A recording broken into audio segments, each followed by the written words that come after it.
بسم اللہ الرحمن الرحیم انما يريد الله ليذهب عنكم الرجس اهل البيت ويطهركم تطهيرا. بسم اللہ وباللہ والحمد للہ وصلی اللہ علی رسول اللہ وعلی آلہ آل اللہ ولا سیما علی بقیت اللہ ولعنۃ اللہ علی اعدائہم اعداء اللہ. حضرت امیر المؤمنین علی ابن ابی طالب علیہ الصلاۃ والسلام کی شہادت کے موقع پر تمام مؤمنین و مؤمنات مولا کے تمام چاہنے والوں کی خدمت میں تعزیت پیش کرتے ہیں. اس حوالے سے آج امیر المؤمنین کے موضوع پر ہماری گفتگو ہوگی اور گفتگو عقائدی نقطے پر ہوگی. اس حوالے سے ٹاپک حضرت علی علیہ السلام اور حدیث منزلت. یوں تو بفضل خدا مکتب تشیع اپنے عقائد حقہ پر اور ان عقائد حقہ میں سے بھی خصوصی طور پر امام علی علیہ السلام کی رسول کے بعد بلا فصل یعنی بغیر کسی کے فاصلے کے خلافت پر حضرت علی کی امامت پر بہت سی دلیلیں رکھتا ہے. لیکن اس کے باوجود چند دلیلیں ایسی ہیں کہ جنہیں ان کے وضوح اور تمام مسلمانوں میں ان کی ان دلیلوں کے مسلم ہونے کی جہت سے ایک خصوصیت حاصل ہے. اور انہی چند دلیلوں میں جس میں سر فہرست حدیث غدیر آتی ہے کہ جس میں رسول نے امام علی کے ہاتھ کو تھام کر الا من کنت مولا فہذا علی المولا فرمایا تھا.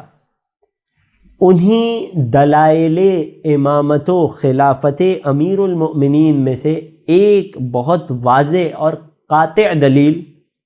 حدیث منزلت ہے. یقیناً نام سے واضح ہے کہ یہ بھی انہی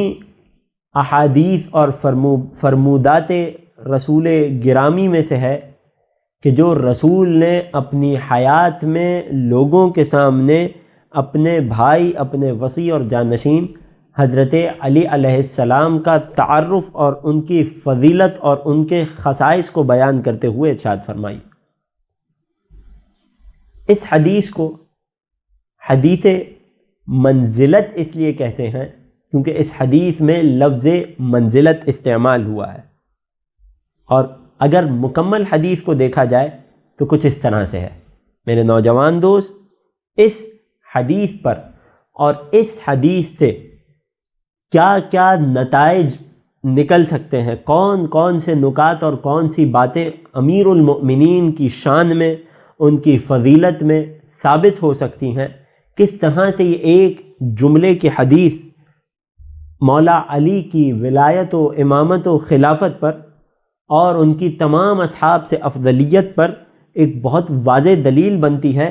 یہ کس طرح سے ہوتا ہے؟ نوجوان دوست توجہ کیجیے گا. رسول اللہ صلی اللہ علیہ وآلہ وسلم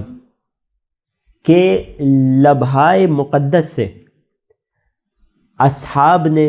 امہات المؤمنین نے کئی مقام پر، کئی موقعوں پر کہ جن کی اگر گنا جائے تو کم سے کم تعداد 10 سے 11 مقامات بنتی ہے، جس میں سے سب سے پہلا مقام مواخات. پہلی ہجری یعنی ہجری کا پہلا سال، ہجرت نبوی جب رسول نے مدینہ ہجرت کی اس کے بعد پہلا سال کہ جب رسول مہاجرین اور انصار کو ایک دوسرے کا بھائی بنا رہے تھے، کہ جس واقعے کو تاریخ میں مواخات یعنی ایک دوسرے کا بھائی بنانے والے واقعے سے یاد کیا جاتا ہے، سب سے پہلا وہ موقع تھا کہ جب لوگوں نے، اصحاب نے رسول سے اس حدیث منزلت کو سنا۔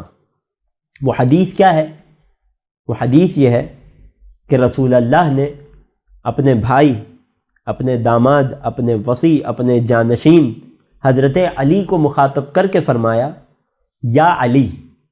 اے علی، انت منی بمنزلت ہارون من موسیٰ، اے علی آپ کو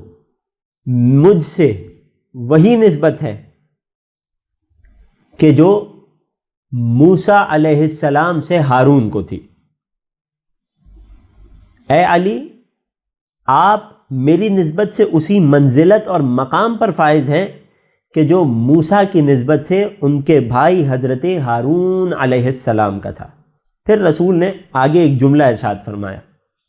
الا انہ لا نبی بعدی، مگر ایک فرق ہے موسیٰ اور ہارون کے تعلق میں اور میرے اور آپ کے تعلق میں۔ وہ فرق کیا ہے کہ ہارون علیہ السلام بھی نبی تھے، لیکن مجھ محمد صلی اللہ علیہ وآلہ وسلم کے بعد اب کوئی نبی نہیں آئے گا۔ بس یہ ایک فرق ہے اے علی میرے اور آپ کے تعلق میں اور موسیٰ اور ہارون کے تعلق میں، اس کے علاوہ کوئی بھی فرق نہیں ہے۔ یقیناً جب بھی کسی حدیث کو ڈسکس کیا جاتا ہے تو دو سٹیپس میں کیا جاتا ہے۔ سب سے پہلے اس حدیث کی سند، یعنی کن راویوں اور کن نیریٹر سے یہ حدیث ہم تک پہنچی ہے، کیونکہ سب سے پہلے یہ ثابت کرنا ضروری ہے کہ جس بات اور جس کلام کو، جس سینٹنس کو ہم اپنی دلیل کی بیس بنا رہے ہیں، اس کا رسول اور معصوم سے کے لبوں سے صادر ہونا، ان کے منہ سے نکلنا ثابت ہونا چاہیے۔ یعنی یہ ثابت ہونا چاہیے کہ رسول اور امام نے واقعاً یہ جملہ فرمایا بھی تھا۔ اب جا کر جب یہ بات ثابت ہو جاتی ہے، جسے ہم سندی بحث کہتے ہیں، تو اس کے بعد بحث کا، ڈسکشن کا دوسرا اسٹیپ آتا ہے، اور وہ ہوتا ہے حدیث کے سینٹنس سے کیا معنی سمجھ آ سکتا ہے اور کس بات کو ثابت کیا جا سکتا ہے۔ تو ہم بھی اسی ترتیب کے مطابق سب سے پہلے اسٹیپ پر بات کرتے ہیں، حدیث منزلت، کہ جو فقط ہماری ہی کتابوں میں نہیں بلکہ تمام عالم اسلام کی ان کے نزدیک معتبر ترین کتب میں نقل ہوئی۔ صحاح ستہ کہ جن 6 کتابوں میں آنے والی ہر حدیث کو عالم اسلام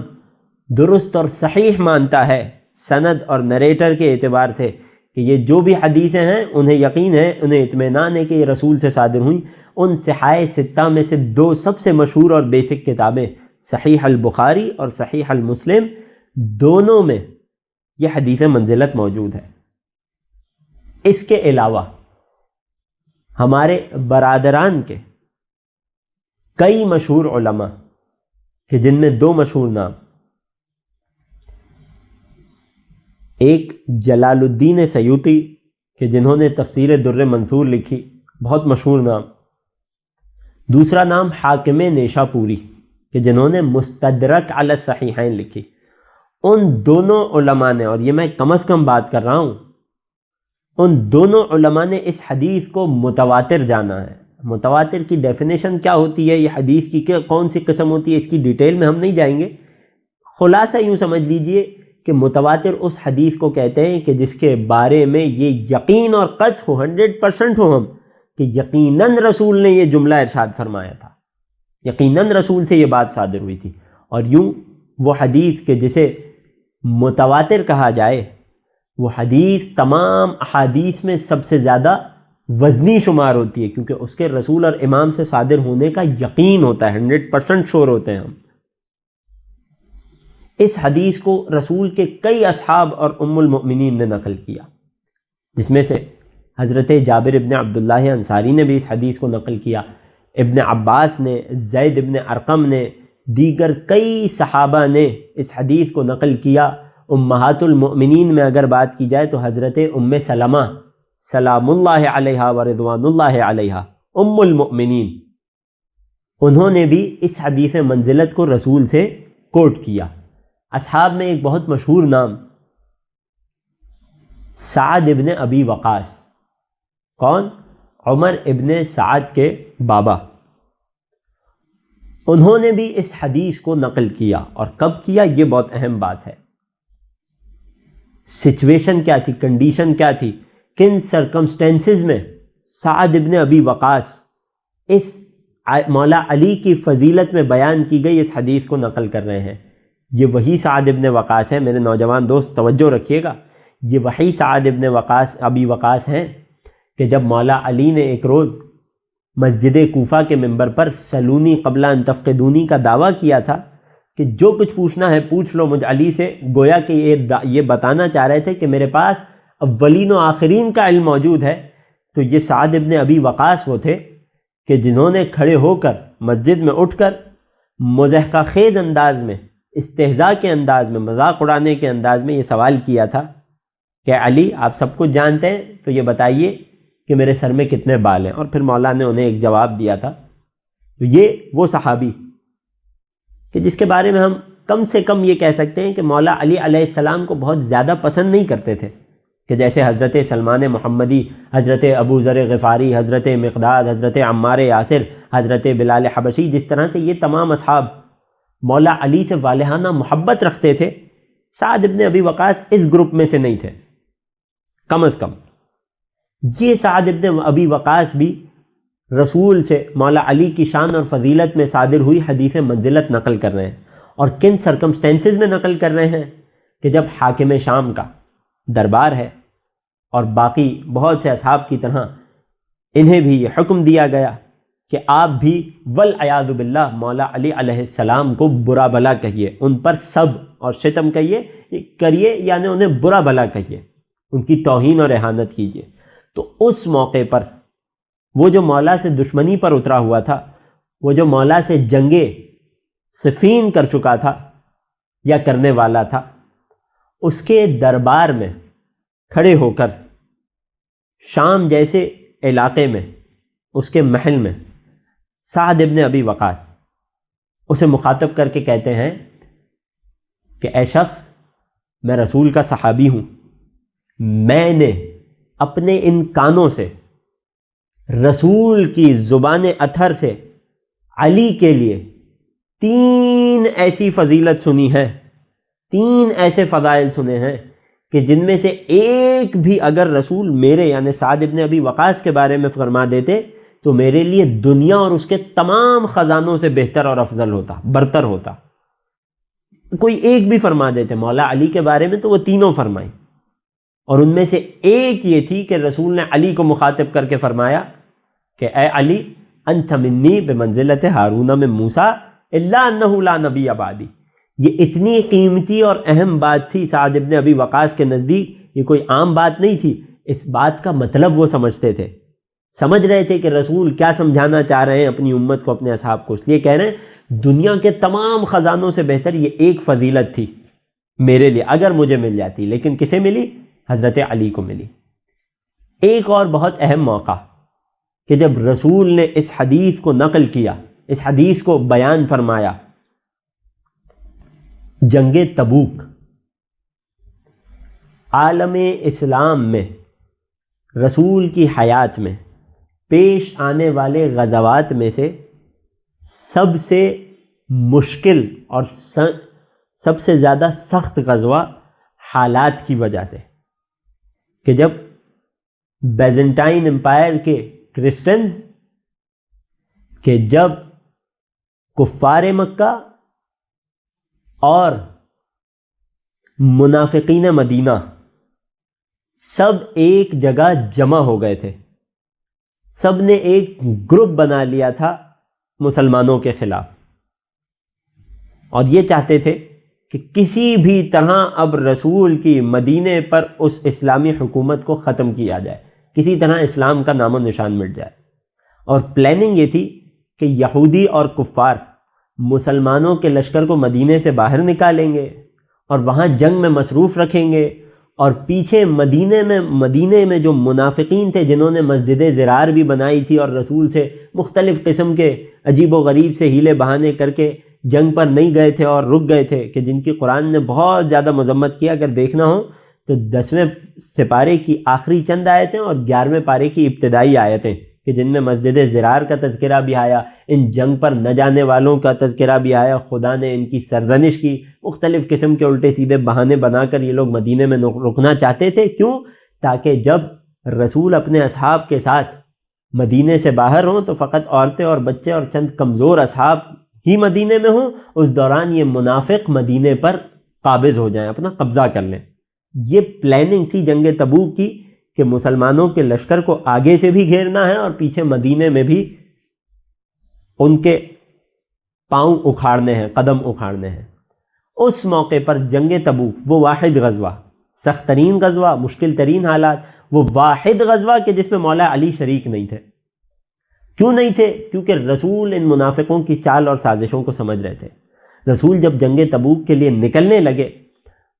اور اتنے سارے منافقین، جتنے بھی منافقین تھے، رسول تو سب کے نام جانتے تھے، ان سب کو مدینے میں رکنے کا حکم دیا، اور ان سب نے رسول سے مختلف قسم کے بہانے بنا کر مدینے میں رکنے کی خواہش ظاہر کی، مختلف الٹے سیدھے ہیلے بہانے تراشے۔ جب رسول نے ان کو مدینے میں رکتے ہوئے دیکھا تو ان کی سازش رسول جان گئے، اور اس ایک جنگ میں رسول نے اپنے سب سے بہترین اور شجاع سپہ سالار، اپنے شجاع ترین علم بردار، اپنے بھائی، اپنے بازو حضرت علی ابن ابی طالب علیہ السلام کو حکم دیا کہ اے علی، آپ مدینے میں ٹھہریے اور مدینے میں آپ میرے خلیفہ اور جانشین بن کر رہیے، جب تک میں نہیں آتا مدینے کا کنٹرول آپ سنبھالیے۔ مولا علی نے اس وقت کچھ منافقوں نے، چونکہ وہ یہ نہیں چاہتے تھے کہ کوئی مضبوط شخص، کوئی مضبوط صحابی، اور خصوصاً سب سے زیادہ طاقتور صحابی امیر المؤمنین مولا علی جیسا شخص مدینے میں رہے، وگرنہ ان کی سازشیں کامیاب نہیں ہو پائیں گی۔ تو اب انہوں نے مولا علی کو والعیاذ باللہ تانے دینا شروع کیے کہ اے علی، رسول نے جو ہے وہ آپ سے بیزار ہو کر آپ کو مدینے میں چھوڑ دیا ہے اور آپ کو عورتوں اور بچوں کے پاس چھوڑ دیا۔ مولا علی رسول کے پاس ان کی یہ شکایت لے کر آئے کہ یا رسول اللہ، کچھ لوگ ہیں کہ جو اس قسم کی باتیں کر رہے ہیں۔ کیوں مولا علی کیوں لائے؟ اگر مولا علی نہیں لاتے تو ان منافقوں کی باتیں سن کر کچھ رسول کے لشکر والے بھی مولا علی کے بارے میں اس طرح کی باتیں مشہور کر دیتے، جیسا کہ مختلف موقعوں پہ کوشش کی گئی، لیکن رسول نے وہاں سب کی غلط فہمی دور کر دی، سب کی خوش فہمی دور کر دی۔ اس وقت رسول نے تمام لشکر کے سامنے مولا علی کو مخاطب کیا اور فرمایا، اے علی، کیا آپ اس بات پر خوش ہوں گے، اما ترضى ان تكون منی بمنزلۃ ہارون من موسیٰ الا انہ لا نبی بعدی، کیا آپ اس بات پر خوش ہوں گے کہ میرا آپ سے تعلق اور نسبت وہی ہو کہ جو موسیٰ کو ہارون سے تھی، بس ایک فرق ہے، وہ کیا ہے کہ میرے بعد کوئی نبی نہیں آئے گا۔ یہ جنگ تبوک کا وہ موقع کہ جب مولا علی مدینے میں ٹھہرے، منافقوں کی سازش ناکام ہوئی، نتیجے میں وہ مدینے سے نکل گئے، اور وہ عقبہ والا واقعہ ہوا کہ جہاں جنگ تبوک سے واپسی کے رستے میں رسول اللہ کو قتل کرنے کی سازش کی گئی تھی، کہ جو اللہ نے ناکام بنائی تھی۔ رسول کے صاحب اسرار، صاحب راز حذیفہ یمانی کو رسول نے سب کے نام بتائے تھے اور یہ وعدہ لیا تھا کہ ان کا نام، ان منافقوں کا نام، کہ جو مجھے قتل کرنے کے بہانے سے پہاڑی کے اوپر کھڑے تھے اور وہاں سے ایک تودے کو، بہت بڑے سے راک کو سرکانا چاہتے تھے تاکہ میری اونٹنی بدک جائے اور نتیجے میں موت کی طرف چلا جاؤں۔ رسول نے حذیفہ کو ان تمام کے نام بتائے تھے، چہرے دکھائے تھے، حذیفہ کو یہ وعدہ لیا تھا کہ راز رکھے۔ یہ واقعہ عقبہ اسی کا نتیجہ تھا کہ مولا علی علیہ السلام کو رسول مدینے میں چھوڑ کر گئے تھے اور منافقوں کی مدینے پر اپنا کنٹرول حاصل کرنے کی سازش ناکام ہو گئی تھی۔ بہرحال یہ ہے حدیث منزلت کا تعارف۔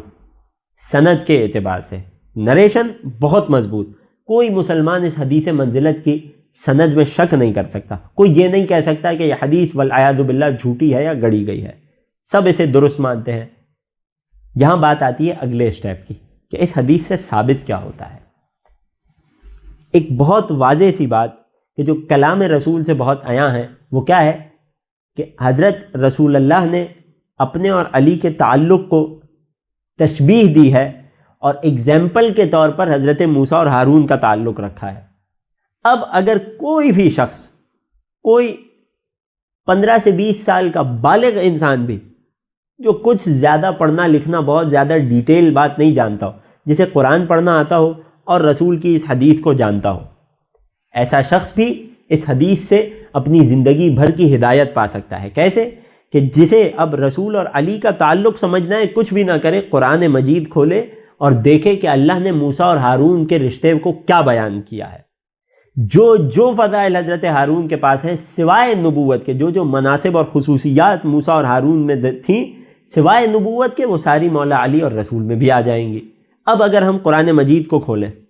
تو ہمیں قرآن مجید میں حضرت ہارون کے 5 مقامات بیان ہوتے نظر آئیں گے۔ اور میرے نوجوان دوست بہت توجہ کیجیے گا، ایک انتہائی اہم پلر ہے، ایک انتہائی اہم دلیل ہے یہ مولا علی کی حقانیت پر، یہ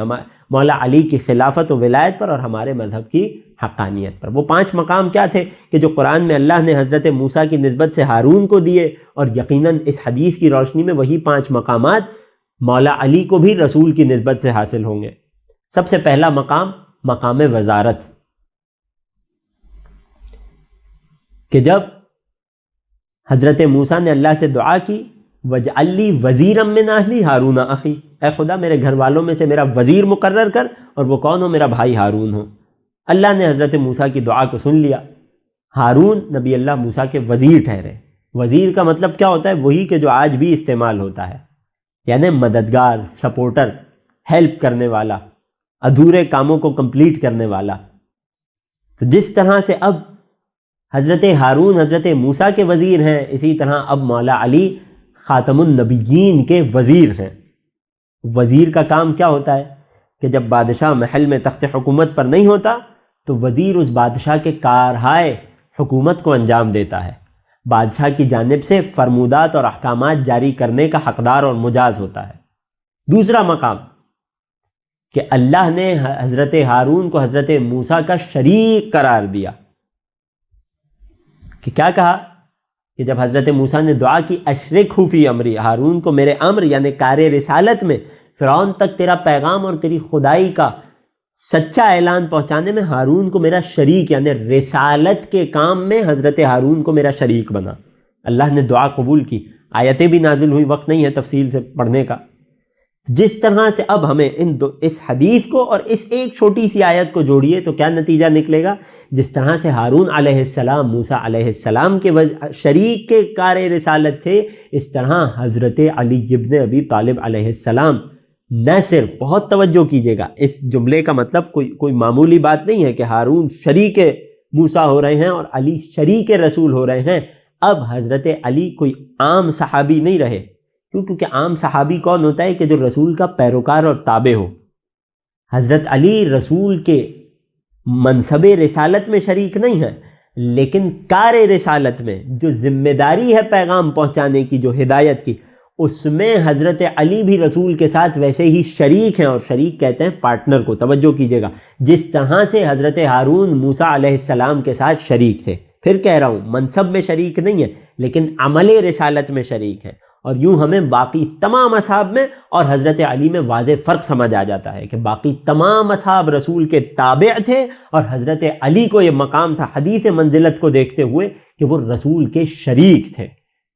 اب اگر کوئی حضرت علی کا باقی تمام اصحاب سے تقابل کرے،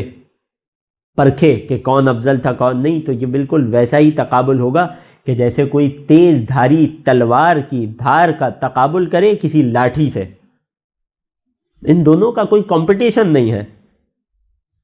کیونکہ عصا میں اصلاً دھار نہیں ہے کہ آپ کہیں کہ تلوار کی دھار عصا سے تیز ہے۔ توجہ کر رہے ہیں؟ یہ ویسے ہی ہے جیسے کوئی مقابلہ کرے نماز کا نیند سے، کہ ان دونوں میں سے ایک کو کہے کہ ایک دوسری سے افضل ہے۔ دونوں کا کوئی مقابلہ نہیں ہے۔ حضرت علی شریک کار رسالت، نہ کہ منصب رسالت۔ پھر کہہ رہا ہوں نوجوان دوست توجہ کیجیے گا، تیسرا منصب جو قرآن میں حضرت ہارون کو اللہ نے دیا حضرت موسیٰ کی نسبت سے، وہ ہے اخی، ہارون اخی، انت و اخوک بآیاتی اذهب انت و اخوک بآیاتی، اے موسیٰ آپ اور آپ کا بھائی ہارون میری نشانیاں لے کر فرعون کے پاس جائیے۔ جس طرح سے ہارون موسیٰ کے بھائی تھے، بالکل اسی طرح حضرت علی کو بھی رسول کی اخوت اور برادری عطا ہوئی۔ اور یہ بات واضح رہے قرآن کی نگاہ میں خونی رشتوں کی اتنی اہمیت نہیں ہے. قرآن جب کسی کو کسی کا بھائی کہہ رہا ہے تو مراد واقعی اور حقیقی اخوت ہے، وہ کہ جو منیت کی منزل پر ہوتی ہے، کہ جسے ہم اردو میں آسان الفاظ میں دو جسم ایک جان کہتے ہیں. یہی وجہ ہے نا کہ رسول نے حضرت علی کو اپنا نفس بھی کہا. چوتھا عہدہ اور منصب جو حضرت ہارون کو اللہ نے دیا حضرت موسیٰ کی نسبت سے، وہ کیا تھا کہ ہارون کو نبی بنایا. یہ وہ عہدہ ہے کہ جس کے بارے میں رسول نے حدیث منزلت کے بارے میں کہ آخر میں صراحت سے فرمایا الا انہ لا نبی بعدی. یہ وہ ایک عہدہ اور منصب ہے کہ جس میں حضرت علی حضرت ہارون سے جدا ہوتے ہیں. ہارون بھی نبی تھے موسیٰ کی طرح، حضرت علی رسول کی طرح نبی نہیں تھے، بلکہ رسول خاتم النبیین تھے. اور یہ ہمارا اٹل اور واضح عقیدہ ہے، دو ٹوک عقیدہ ہے کہ رسول کے بعد کوئی نبی نہیں آ سکتا. حضرت رسول اللہ خاتم النبیین تھے اور حضرت علی خاتم الوصیین تھے، تمام اوصیاء کے خاتم تھے، کیونکہ جب نبیوں کا اختتام ہو گیا تو وصی بھی یہ آخری ٹھہرے. آخری اور پانچواں منصب جو قرآن میں اللہ نے حضرت ہارون کے لیے نقل کیا حضرت موسیٰ کی نسبت سے، وہ کیا ہے کہ جب حضرت موسیٰ علیہ السلام اللہ سے ہم کلام ہونے کوہ طور پر تشریف لے جا رہے تھے 30 دن کے لیے، کہ جو بعد میں 40 دن 40 راتیں کر دی گئی تھی، حضرت موسیٰ نے اس وقت حضرت ہارون کو مخاطب کر کے کہا تھا وَخْلُفْنِی فِی قَوْمِی، اے میرے بھائی ہارون، میں موسیٰ نبی وقت ان لوگوں سے غائب ہو رہا ہوں، غیبت میں جا رہا ہوں، کوہ طور پر جا رہا ہوں، میری غیر موجودگی میں آپ میرے جانشین اور خلیفہ ہوں گے. یہاں سے ہمیں دو باتیں سمجھ آتی ہیں. اولاً تو خلیفہ اور جانشین چننے کا حق امت کو نہیں بلکہ نبی کو ہوتا ہے، ورنہ حضرت موسیٰ خود بنا کر نہ جاتے، اپنی بنی اسرائیل قوم سے کہہ دیتے کہ تم میں سے کوئی بھی میرا کوئی جانشین مقرر کر دینا. نہیں، نبی اللہ موسیٰ فقط 40 راتوں کے لیے جا رہے تھے، مگر اپنا خلیفہ اور جانشین بنا کر گئے. نمبر 2 یہ کہ حضرت ہارون کو حضرت موسیٰ نے اپنا جانشین اس لیے نہیں بنایا تھا کہ یہ چند دنوں کی بات ہے، نہیں، اس لیے بنایا تھا کیونکہ حضرت ہارون ہی تنہا وہ شخص تھے کہ جن میں حضرت موسیٰ کا جانشین اور خلیفہ بننے کی اہلیت اور صلاحیت تھی.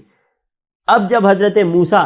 حضرت ہارون کو اپنی غیر موجودگی میں خلیفہ بنا رہے ہیں تو یہ مراد نہیں ہے فقط یہ 40 راتیں ہی ہیں، بلکہ مراد کیا ہے؟ اے ہارون، تم میں وہ صلاحیت اور اہلیت ہے کہ جب بھی میں نبی موسیٰ قوم میں نہیں ہوں گا تو تم میرے جانشین ہوگے.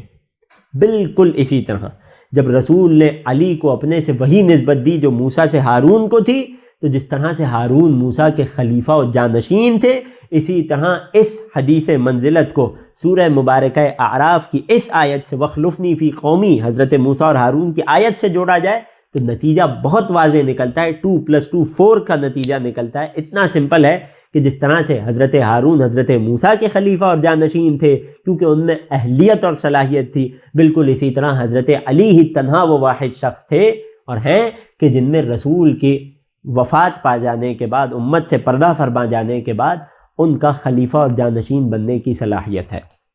یہ بات واضح ہے. آخر میں ہم بات کو سم اپ کریں گے ایک آخری جملے سے اور ایک تشبیہ سے کہ جس طرح سے حضرت موسیٰ کی غیر موجودگی میں حضرت ہارون پر ظلم کیا گیا، ان کی بات نہیں مانی گئی، وہ ایک بچیے کو خدا بنایا گیا، اور جب حضرت موسیٰ واپس پلٹے اور اپنے بھائی کو غیظ سے دیکھا تو حضرت ہارون نے جو جملے ارشاد فرمائے، کیا کہا؟ قرآن کی آیت کہتی ہے یبن اے میرے ماں جائے، ان القوم استضعفونی، تمہارے پیچھے جس قوم پر تم مجھے لیڈر اور خلیفہ بنا کر گئے تھے، اس قوم نے میری نافرمانی کی، انہوں نے مجھے کمزور کر دیا. وَقَادُوا يَقْتُلُونَنِی، قریب تھا یہ مجھے قتل کر دیتے. فَلَا تُشْمِتْ بِيَ الْأَعْدَاءَ، اب دشمنوں کا غصہ مجھ پر نہ اتاریے گا. وَلَا تَجْعَلْنِی مَعَ الْقَوْمِ الظَّالِمِينَ، اور مجھے ظالمین کے ساتھ شمار نہیں کیجیے گا. حضرت ہارون نے یہ جواب دیا تھا جو قرآن کی آیت ہے، کب کہ جب حضرت موسیٰ واپس پلٹے تھے اور انہوں نے دیکھا تھا کہ امت نے حضرت موسیٰ کے جانشین کا دامن چھوڑ دیا ہے اور سامری جادوگر کے جو بنا رہا تھا اور وہ عجل کے جو لوگوں کا خدا بن چکا تھا سامری کے ہاتھوں، لوگوں نے اس کی پیروی شروع کر دی ہے. بالکل یہی جواب، بالکل یہی آیت حضرت امیر المؤمنین علی ابن ابی طالب علیہ السلام، میں قربان ہو جاؤں مولا کی مظلومیت پر، یہی آیت مولا نے اس وقت پڑھی کہ جب مولا علیہ السلام کے گلے میں رسول کی رحلت کے بعد رسی کو ڈال کر انہیں مسجد میں لے جایا جا رہا تھا۔ وہ کیا آیت تھی؟ یبن ام، مسجد نبوی روضہ رسول کی طرف مخاطب ہو کے فرمایا تھا یبن ام، اے میرے ماں جائے، کیونکہ رسول اور علی بھی بھائی بھائی تھے، اور فاطمہ بنت اسد کو رسول اللہ اپنی ماں بھی کہا کرتے تھے۔ پھر فرمایا وہی آیت جو حضرت ہارون نے موسیٰ کو جواب دیا تھا، ان القوم استضعفونی، آپ کی قوم نے آپ کے پیچھے آپ کے وصی اور آپ کے جانشین اور خلیفہ کو کمزور بنا دیا ہے، لوگوں نے ان کی نصرت نہیں کی، لوگوں نے حق کی آواز پر لبیک نہیں کہا، وَقَادُوا يَقْتُلُونَنِي، اور قریب تھا کہ یہ لوگ مجھے قتل کر دیتے۔ مولا علی کیوں خاموش تھے؟ کیونکہ رسول نے صبر کا حکم دیا تھا، کیونکہ رسول امت مسلمہ کو بکھرنے سے بچانا چاہتے تھے، اسلام کو اس کے اولین دور میں ہی تباہی سے بچانا چاہتے تھے۔ یہ حدیث منزلت ایک حدیث ہے، اگر اسے قرآن کی ایک چھوٹی سی آیت سے جوڑ دیا جائے تو 2+2 4 کی طرح مولا علی کی خلافت ثابت ہو سکتی ہے۔ اسی حدیث منزلت میں مولا علی کے فضائل بھی چھپے ہوئے ہیں، اور ایسی فضیلت کہ جو مولا کے خصائص بھی ہیں، کہ جن میں مولا کا کوئی شریک نہیں ہے، اور اسی حدیث منزلت میں مولا علی کے مصائب بھی چھپے ہوئے ہیں۔ خدا سے دعا کرتے ہیں آخر میں، پروردگار عالم ہمیں ولایت امیر المؤمنین علیہ السلام کے عقیدے پر ثابت قدم فرما،